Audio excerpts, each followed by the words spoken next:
Hello, this is Angela from North Carolina. I'm making cream spinach.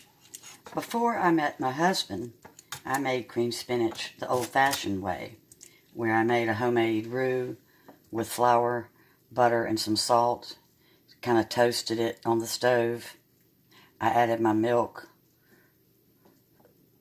some spice, salt, pepper, and it took a long time, and it really wasn't worth all the effort, in my opinion. Then I got married, and I married into a family with the best cream spinach recipe that you've ever had. This is 2 boxes of frozen spinach, chopped. Don't use fresh spinach, it's no good. It has to be fresh, frozen, chopped. And I've gotten all of my water out, my spinach juice, which I'm going to put in a Ziploc baggie to use when I make some vegetable soup. So now the spinach is being dumped out onto a paper towel because it is so important that we get all of the water out. But this is the easiest recipe because it only uses cream cheese, butter, and Texas Pete. That's it. And you can sprinkle a little bit of Italian-style breadcrumbs on top if you have them.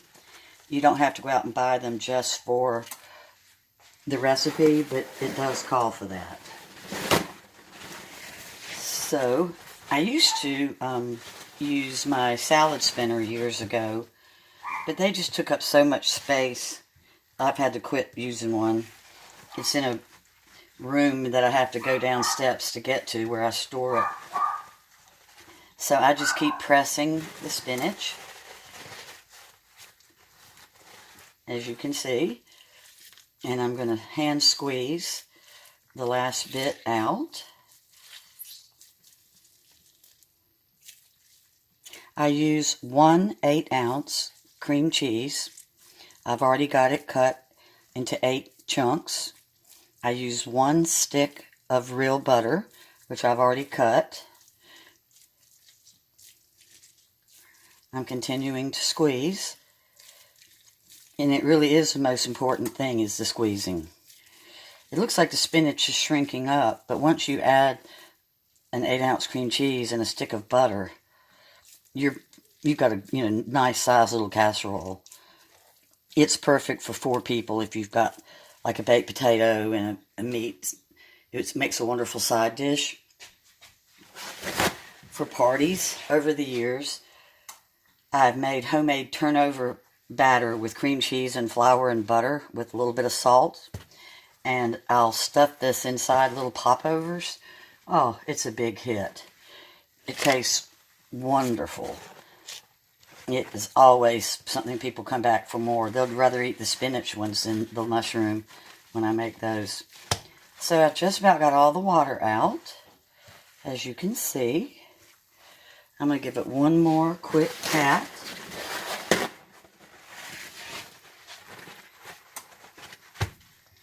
Sometimes I take the time and lay it out on the counter on a bunch of paper towels and leave it for a few hours. But this one took a while to thaw. It was pretty hard frozen. Okay, so now I've got my casserole dish with a little bit of water floating in it, so I just washed it. All of that rinsing and patting wouldn't have done any good, would it, if I put it in there with water.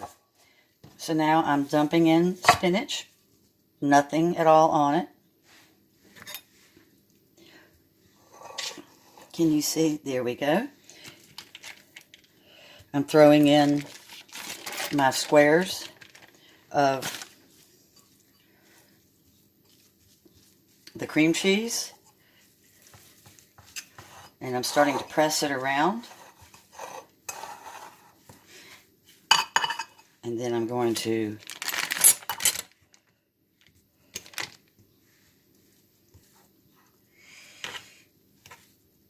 put in my stick of butter. Sometimes I throw it in the microwave for just a second and let the butter and the cream cheese soften more. But this dish, I bought it in 1972, so it's pre-microwave. I can't do that. So what I'm going to do is, after I add my Texas Pete hot sauce, I will throw it in the oven for about 3 minutes, that's all. And don't be afraid of the hot sauce. This is the only spice. I don't use salt or pepper.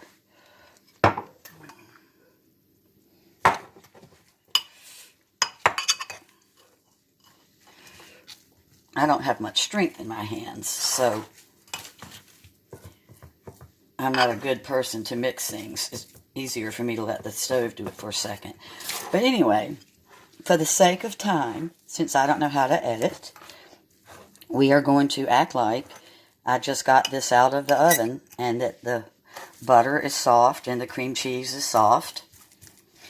And I would then sprinkle a very thin layer of breadcrumb over the top, and I would put a few pats of butter, possibly 3, because this is a small casserole. I would then cover it, and I would bake it for about 20 minutes covered on 350, and then take off this lid, and the last 5 minutes I would bake it with no lid, and serve it piping hot. So I hope that you enjoy it when you make it. I've also made it with broccoli, chopped frozen broccoli as well, but the spinach is our favorite. And everyone that's ever had it at my house at Christmas or any Easter, any holiday, always has to go home with the recipe, and they have to go home and impress their family and friends with their wonderful cream spinach that is 3 ingredients. So I hope you're having a wonderful day. And if you do make the spinach, why don't you leave me a comment and let me know what you think about it. I'd love to know. If you haven't already subscribed to my channel, please do. I'd love to have you come on board. I will love to watch your videos. I'm an avid supporter. I spend most of my day watching my friends' videos and going to their live streams because I have some disabilities and I spend a lot of time at home. But anyway, you've got the general idea. So enjoy this cream spinach. You can't go wrong. It is magnificent and easy and cheap. Bye-bye.